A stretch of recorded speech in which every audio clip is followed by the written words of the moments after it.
Everyone, welcome to the Cultivate podcast through the Grove Church. Charlie Lofton, the lead pastor there, and thanks for joining us. And we have with us one more time, Mark Freeman. What's up, dude? It's good. It is good. Thanks for having me. Hey, thanks for being here.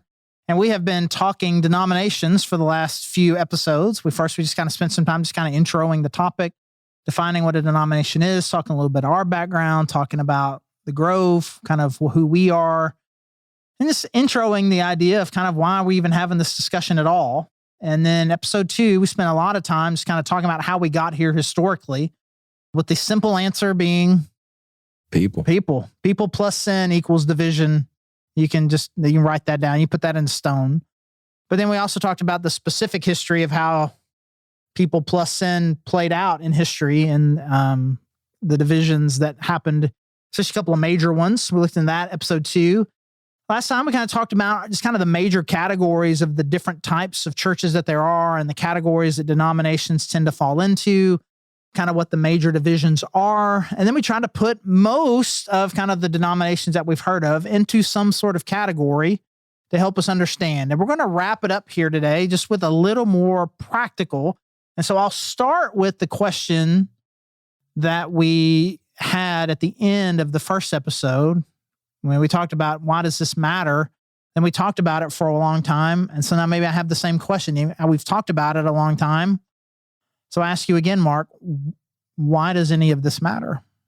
Man, when you told me this was the topic of the podcast this time, it's like, in some ways it feels like, oh, all right, I mean, you know that this is a thing and that denominations exist and it does impact us. And we do, have parts of our life that we find ourselves, having to deal with it or understand it. But the more that we've talked about it, the more I'm like, yeah, it actually comes up pretty often. It really does. When you think about it. I converted you to this mattering. Well, it's been a long time. I mean, there's been some different seasons in my own life and family that this has been a hot topic. Right. Because something happened and we interacted, or someone's dating someone. Yeah. There are, again, you said a child is wanting to go to this vacation Bible school, and it does it at or a camp. It begins to impact us, and so I think it matters. Is that your question? Does it matter? For sure. Yeah.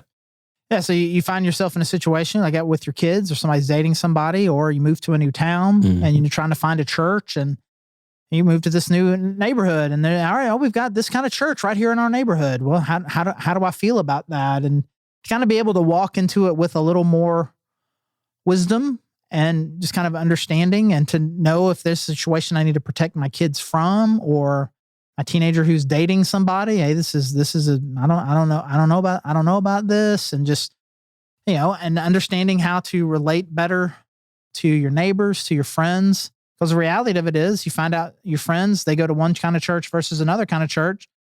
There's gonna be some of those situations you feel really good about. It's like, oh man, I got Christian neighbors, and the other one's like, oh man, I got somebody who here goes to church, but I don't. There's a chance here that what they're hearing is not going to be the truth about who Jesus really is.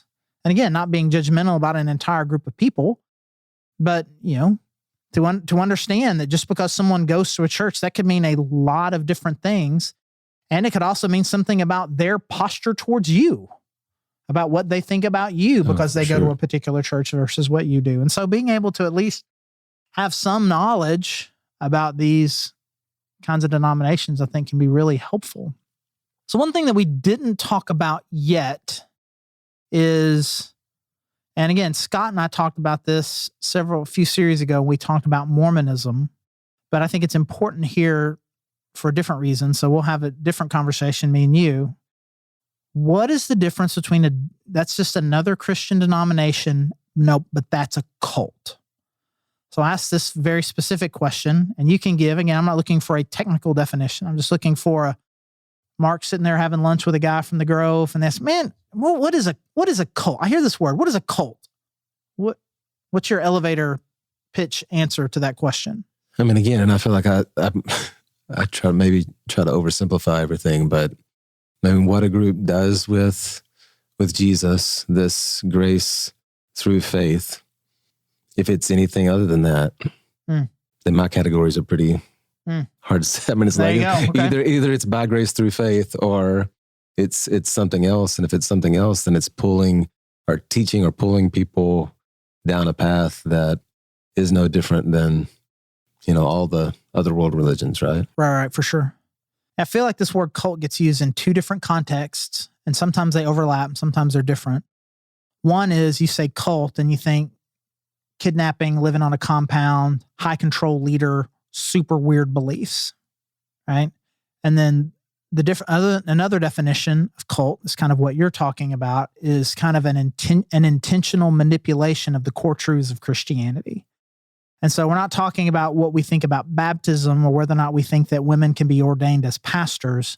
But you say you worship Jesus, but when I hear you talk about him, you're talking about someone that isn't Jesus. You talk about a gospel, but when I hear you talk about it, that is not the gospel. And so we're not talking about differences in polity, right? And how we do church, or who we ordained, or what the ordinances or the sacraments, what they mean, or even in some of your secondary or tertiary theological issues like the baptism of the Holy Spirit or predestination versus free will. We're talking about who is Jesus and what is the gospel. And if you pervert that, that's not Christian. That's a cult. Or in some of these denominations that we've talked about, like we said, hey, I don't think that they would say that they're Christian. They're not trying to be Christian. They're Christian adjacent, but they're really more multi-faith ecumenical, still with the structure and name of a church. Mm-hmm. And so you've got Christian denominations. You've got some groups that are keeping Christian denominational names, but are really more ecumenical, multi-faith. I guess I should use this word, ecumenical, like multiple faiths, that a Muslim or a Buddhist or a Hindu would feel perfectly fine here and not feel like they need to convert to anything.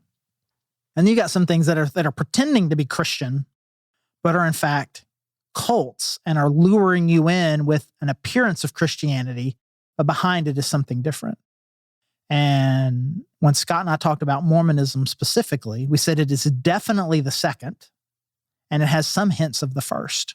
A lot of secrecy, a lot of secrecy and isolation happens in Mormonism that is consistent with kind of your more, the crazier cults out there. But it is primarily in that second category. What else would you put into that category of cults? Some things that maybe present themselves as Christian denominations, but are in fact cults. Well, here's the thing, though. By that definition, I think there are some churches that I've even been a part of that, in practice, right? So we'll start with a simple one. We got Mormons, and the other major one, Jehovah's Witnesses. Mm-hmm. Right? They teach about a Jesus who was just a human, just a created human, just like us. That's not the Jesus that of any part of reasonable Christianity. I mean, we could talk about the Aryan, not Aryan like Nazis, but from a guy named Arius, the Aryans from their 300s. But anyways, what the Jehovah's Witnesses believe about who Jesus is not considered Christianity by anybody. And they have the same thing with salvation. You got your main two there. So you're talking about that they're within certain denominations, you may find somebody who has a more works salvation kind of deal. Right. Yeah. I think one of the groups that I think definitely falls into that category is Church of Christ, where I've met some Church of Christ people and I'm like, okay, well, we talk and it's like, that seems cool. That seems cool. And then you talk to some and it's like, it's a very works oriented gospel. Right. And you're like, this. So then again, I think it's one of those groups that feels a little borderline to me. And so that is one of the ones that I would just kind of put on your be careful list. Right. Mm-hmm. I think to a degree, again, we talked about this last time. So even though I've got friends that are Catholics, I feel perfectly fine about saying this. There is so much rich diversity in what a Catholic is that you can find just about everything. But it can be if you're not really thinking about what's being said and what's being happening, you can think that it is your participation in the rituals. But even still, I wouldn't necessarily categorize it as a cult. But I would say that you that some people can come out of that with too much of a works-oriented perspective. Like you want to be, you want to make sure that you're really listening to what's being said and not just kind of falling into, we do these things. We do these things, and doing these things is what is getting me my relationship with God. And what are some other ones for you like that? I was just going to throw out, this is the reason why in our connections class, it just feels like it's so important in that part too, to be really clear about what the Grove believes about Jesus and salvation, and then baptism, because it feels like if a group starts to lean more towards works-based things, there's a few key elements. This in baptism is one of the big ones that seems to is that act right salvific? Is that water? What does that mean? And are the good works that I'm doing, am I paying off a debt in some way, or are they an act of worship? And again, I think we talked about Catholicism can have that, but I think even some of your more evangelical denominations can fall into that too, where tithing, service, church attendance, your conservative evangelicals can fall into that. Like what really is saving me? Mm-hmm. And so even the ones that on paper say all of the right things can very often in practice have that same sort of, I come here, I'm always here, I serve what I'm supposed to serve, I give what I'm supposed to give. And that's really, I mean, we say this, but this is really how, this is really how I'm getting things right with God. Yeah. Yeah. And maybe that's what I was trying to get at, that you would have to be in a place a little while, listen, see church leaders in practice, but then there are the more obvious places that their doctrine gives more value to those works. Right. Yeah. Yeah. So that to me, then it's just like, okay, Mormons, Jehovah's Witnesses. I don't know that there's an argument to be made. And I don't know that Jehovah's Witnesses or Mormons would push back on that. I think they would view themselves as very distinct. Mm-hmm. And we put Church of Christ on the bubble, right? You're on the border there. And I don't think the Church of Christ people would disagree. I mean, I've had Church of Christ people tell me they don't think I'm saved because I don't go to their church. All right. I have to. I'm pastor of a dadgum church, man. Like, no, hey, you not the one though. Right. It's happened when my oldest daughter was in 5th grade. She came back and she asked, she was asking this question. It's like, we don't go, our church isn't a Church of Christ. It's like, no. It's like, oh no, like why, what's wrong? I said, well, my friend told me that means she thought I was going to hell. I'm like, next thing you know, we had the parents over at the house. And then Heidi got mad at me because I'm not having it. And she thought I was being rude. It's like, did you not hear what the mom said? She's like, I'm not here to judge whether or not you're going to hell or not. Like, what? Okay. Okay. I mean, yeah, you are. Yes, you did. I mean, anyways. So, to me, those are of the ones that, those are the ones I would put into that category. And then you start talking about, you're really conservative Southern Baptist. You're talking about, the Catholicism. There's just so much diversity there. And there's so much emphasis on being a good person. When you put that much emphasis on being a good person, and these are things you must do to become a good person, I don't think they become cultish, but I think we accidentally can end up in. And so I think like what you said, it's why it's important to really just kind of make sure I'm hearing the gospel and really the heart behind these works. And I'm not allowing myself to fall into a works-oriented and to listen to the particular person or people that are leading this particular church to make sure that they're saying and believing the right things about works and their value. The last one I think about kind of is your Seventh-day Adventist. You know anything about the old good Seventh-day Adventist? Interesting deal. The big thing that they're known for now is that they worship on Saturdays instead of Sundays. Yeah, kind of more of a Sabbath. They were initially, the person that founded it predicted that Jesus was going to come back at a particular date. And then he didn't. And they changed the date, changed it like 4 or 5 times. And then after like the 4th or 5th time, they went back and said, actually, the first one was the right one. And he just came back in a spiritual way, not in a physical way. And to me, when your origin story revolves around very specific predictions about the coming of Jesus, even if you end up moving away from it later, like to me, that's just like, that's a mark on your permanent record. Right? That you can't scrape that off. That just kind of is like, I don't know about this. And so it's not so much that they worship on Saturdays and that they're very adamant about it should be Saturdays instead of Sundays. Man, you do you. But when there's end of the world predictions that are in your origin story, and you better get that right. I feel like there should be like a rule. If you predict the end of the world and it doesn't happen, you got to disband. Right. I mean, maybe you can reorganize as a different 501c3 at some point, give yourself a different name, try again, but you don't get to keep being. So let me ask you this. What, as the Grove, like if a church asks us to be in partnership with them, what would be the requirements of that for you? By grace through faith is the thing that we agree upon. I think there are parts of my life that I look back on that I drew those lines much darker. Mm-hmm. More of the issues that were more disagreements than core problems. But I would allow those to divide us and not partner. But at this point, it's more about, can we agree to say that? And actually that group of churches that are teaching by grace through faith unapologetically is not, and that's a little bit of a needle in a haystack. It feels like sometimes. I think for me, I put partnership, there's kind of different levels. It's like, hey, we're all going to come together and donate food for the homeless. Oh, okay.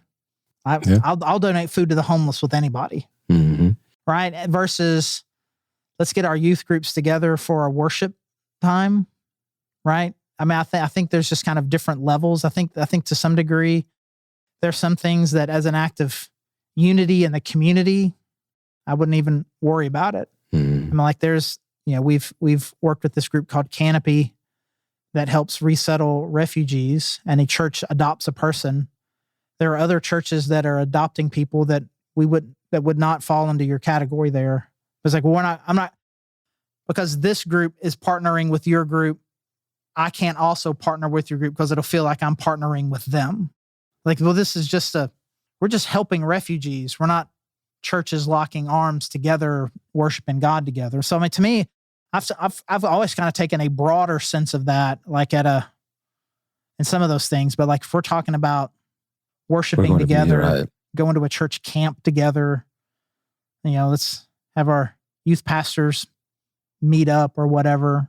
And I think I want to be as broad as I can, but again, I think it's by grace through faith, and that has been all sorts of mainline denominations, charismatic churches, all sorts. I mean, there's been no limit to the number of people that I'll partner. The denomination itself almost is irrelevant to me. Right. It's the particular pastor, the particular church, the particular leadership. Do we see Jesus the same? What the words that come after your church's name almost mean nothing to me. It's like, who are you? What do you believe? And how different was that for you growing up in El Dorado? We couldn't. If a church was, it was a big deal when our church partnered with other churches of our same denomination. Mm-hmm. But that was the only thing that ever happened. Sometimes there would be like an after football game, fifth quarter, right? Oh man, it's the same everywhere. Fifth quarter, right? And it would be the four to six major Southern Baptist churches in our first, second, third. Yeah. First, second, West Side, East Main. Mm. So those are the primary four, and there were a couple of secondaries that would get in every now and then. That was considered to be a multi-church outreach, but there was no First Methodist, First Presbyterian, anything like that. Hmm.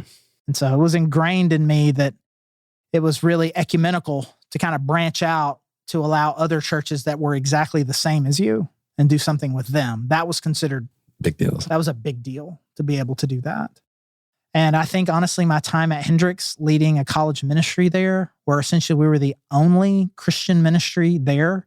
So anybody who wanted to affiliate with Christianity would come and be a part of our church. And so Catholics, Presbyterians, Methodists, Lutherans, Baptists, non-denoms, everybody. And so I just learned at that time to, we're gonna love on everyone, and it didn't matter. You come to our meeting on Monday. It didn't matter where you went to church yesterday. It just didn't matter, because we needed to lock arms together to be united as followers of Jesus here. And I think about it kind of like we have the ability to be a lot pickier about who we associate with. But if you and I decided right now that we were going to be missionaries in Yemen, yeah, I mean, changes the game. It would, who we would be willing to kind of partner with and fellowship with would broaden out really, really quickly. And suddenly the divisions between us and Methodists, us and Presbyterians, us and Catholics become a lot smaller when there's only 100 Christians in the country.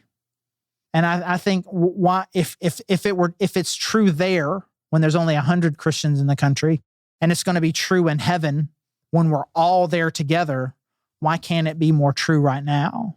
And again, that's why I just kind of look past denominations and church labels altogether and be like, you in with Jesus? Cool, me too. And then the other stuff doesn't matter. I just work really hard to not talk about baptism and the Lord's Supper. Like when somebody found out from a more mainline church, it was like, found out that we have communion out every week, but we don't serve it.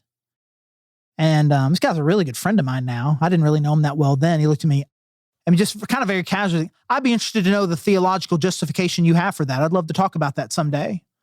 And then he kind of went on to something else. And I remember thinking to myself, I am never going to have that conversation with you.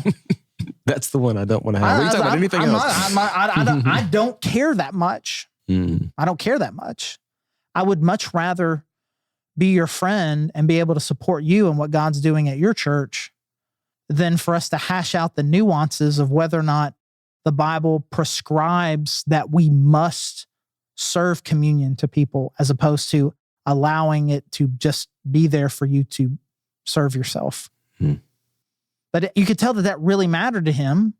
And it didn't bother me that it mattered to him, but I knew if I all of a sudden it was going to matter to me too. Now it's going to be a wedge. It doesn't need to be a wedge, you know? In the same way, like I said, with a Southern Baptist who's going to have very intense conservative political beliefs. Well, if we can just avoid that, we don't have to worry about it. Or that, you talk to a Catholic and it's like, man, what do you really mean by penance? And what are you really doing when you're doing those Hail Marys? Like, if I'm talking to the person and what I hear is someone with a sincere heart to follow the real Jesus and understands that it's by grace, the fact that there are some elements of what they do that makes me think, well, that could definitely lead to this. Let's just keep it on Jesus and let's keep it on the gospel. But, sometimes people make it such a big deal that it becomes a dividing point for them. And it's not because I didn't want to have a relationship with them. They didn't want to have a relationship with me. Mm-hmm. And I'll never will forget. Somebody was there with me. I don't think it was you. I think it may have been a little bit before your time. I was sitting there at a restaurant. Guy found out me and the guy I was meeting with were both pastors at a church. And he probably could tell he'd been saving this for a while. But after a few months, it was just me there. The other person had gone to the bathroom. He said, "So, what do you think about abortion and the gays?" And that specific framing, I didn't answer like that. To me, I have thoughts on what you mean by that question, but by your framing of that question, I'm out. I'm not in for that game. I would more than be willing to have that conversation about what our church believes about abortion and what our church believes about homosexuality and homosexual people and kind of the nuances of those kind of the issues themselves versus how we deal with the people who are in the middle of those things, I would be more than willing to have that conversation. But that's not the conversation you want to have. Right. If that's the conversation you want to have, I'm out. Yeah, I think this brings up a question for me. How much should we and bigger we make that unity and really working towards that a priority? You know, you look at the Gospels, you look at what Jesus has to say about his desire for us to be one, how everybody's going to know it's true because they see our oneness. Yeah, they'll know you're my disciples by the way you love each other. So people, some of the most evangelical groups, their desire is that, the world would know. Jesus says the way the world's going to know is because you're unity. And at the same time, sometimes those are the groups that want to draw lines and separate. So how much? There was a time in my life that if you weren't right about everything, then you weren't right about anything. And everything mattered because everything came from the Bible and what you believed about the Bible mattered. And if you disagreed with me about what the Bible said, that's you disagreeing with the Bible. And therefore you don't really believe the Bible. You've been influenced in some other way. And so we can't have unity because you don't believe the Bible. But really all I'm saying is you don't agree with me about everything that we think the Bible says. And I would rather be in a situation where I'm there looking at Jesus and he goes, man, we're a little too nice to some people. Because that's what Jesus got accused of. Jesus got accused of being a little too nice to the wrong people. I just want to be accused of that. Maybe I am. Maybe I should be taking a harder line with different groups of people. And there's a lot of pressure. I feel a lot of pressure from both sides. You are being too cozy in your partnership with these intensely conservative, intensely evangelical people. You should stop that because they're too works-oriented. Well, you're being too cozy in your friendship and partnership with these people who baptize babies or have this very more liberal approach to women in leadership or homosexuality or whatever the current hot button issue is. You're being too friendly to them because people who believe that tend to also believe this. I get pressure all the time, and I'm just in a position right now in my life where I would rather people be upset with me for being too kind to the wrong people than having too strong a commitment to being right. Because too many of my positions about second, third, and fourth level issues have changed too much over the last 30 years for me to be radically committed to the version that I have of them right now. But who Jesus is and what the gospel is hasn't changed. So if we can agree on that, then if you're willing to, I'm willing to not care about any of that other stuff. Sometimes we have people that come to faith as an adult, but don't get rebaptized. And that would put us in a bad way with some churches, right? But it's fine. And whether I do or don't believe in the authority of the Pope, I don't. But it's, the fact that you do doesn't matter. It doesn't matter to me. You baptize a baby, I don't care. You're a Lutheran and you think the body, it's becoming spiritually the body of Christ. Great, good on you. But if you're willing to set that aside and us just focus on Jesus and the gospel, it's pretty rare for me to be the one that be like, I'm out. Mm-hmm. And again, that's like if I'm gonna make a mistake, I want to be thought of as too nice. I don't know other way to say it. Are some of those things significant enough that you've got so many different? I don't know how many churches there are in Northwest Arkansas. There's a lot of good ones. Should we all try to, take over Razorback Stadium or is it? I don't know that those sorts of things are logistically worth the effort. But the other thing that I do genuinely believe, and I've described it this way before, and I will end with this, is that I think sometimes, and this is a good Northwest Arkansas illustration, I think we view our church, my church is Home Depot, and your church is Lowe's. And they always build right across the street from each other very often, right? And any person that goes to Lowe's is someone who doesn't come to Home Depot. And so now we're competitors. But really, I think we all work for Procter and Gamble, and I sell one product to Walmart, you sell a different product to Walmart, and if Walmart buys a lot of your product, we all win. And if they sell some of my product, then I win. But we all win because we are all working on the same team, servicing the same client. And so Procter and Gamble, actually, the more diverse their portfolio is, the better it is for them. And I think if we would, diversity of churches and experiences allows us by a lot of different means to reach different sorts of people. And if we could just allow our heart and attitude to be good, then our diversity could be our strength. Right. And so I love the idea of super high church formal. I love the idea of churches that are hundreds, if not thousands of years old, that have this deep-rooted family tradition to them of just this overwhelming commitment. And I love the zealotry of some churches, and there's just so much richness in this.